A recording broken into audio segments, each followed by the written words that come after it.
এই ভিডিওটা মূলত কুরবানি ঈদের আগের ভিডিও। যখন ঈদের ছুটিতে আমরা সবাই বাসায় গিয়েছিলাম আর কি, তখন পুকুরের পানি কম ছিল।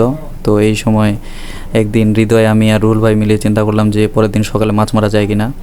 তো তারপরের দিন আমরা সকালে মাছ মারতে গেছিলাম আর কি। তখন যে পুকুরে যে বাঁশ ঝাড়গুলো দেওয়া হয়, সেই ঝাড়গুলো উঠাইতে উঠাইতে হৃদয় আর কি একটা মাছ পাইলো, গুচি মাছ। তো আমাদের এলাকায় বলে গুচি মাছ, অন্য অন্য এলাকায় হয়তো এটাকে বাইন মাছ বলা হয় যতদূর আমি জানি। তবে বাইন মাছ আর গুচি মাছের ভিতরে আবার পার্থক্য আছে।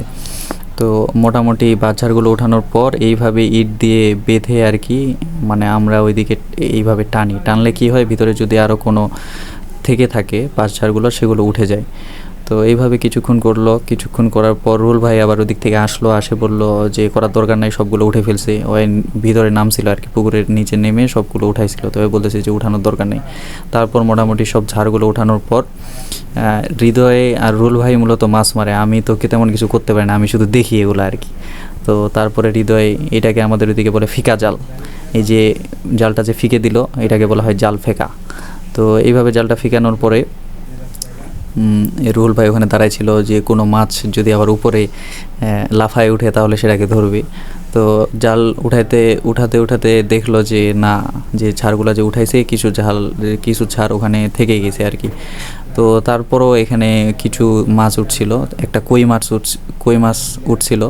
তো ভাইকে আমি বললাম যে মাছটা একটু ক্যামেরায় দেখাতে, ভাই আবার মাছটা দেখায় এটা এই যে জায়গায় রাখলো এটাকে আমাদের দিক বলা হয় খোলই। তো এই জায়গায় মাছ রাখলে কি হয়, মাছটা মারা যায় না, মাছটা ওই পানির ভিতরে রাখলেও মাছটা জীবিত থাকে।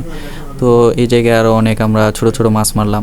তো আমরা মূলত আমাদের পুকুরে যে মাছগুলো চাষ করি সেগুলো আমাদের দেশীয় কার্প মাছগুলা, যেমন সিলভার কাপ, রুই, মিনার কাপ, তারপরে তেলাপিয়া, আর যে বড় পুঁটিটা আছে আমাদের ওইদিকে ওটাকে বলা হয় সরপুঁটি, জানি না অন্য জায়গায় কী বলে।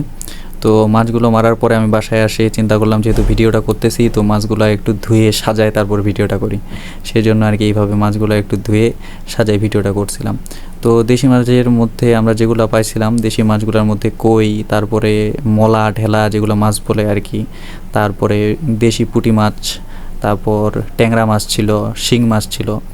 তো মোটামুটি যে মাছগুলো মারছিলাম, এগুলো মাছ মারার পরে আম্মা আবার খুব খুশি হয়েছিল। তো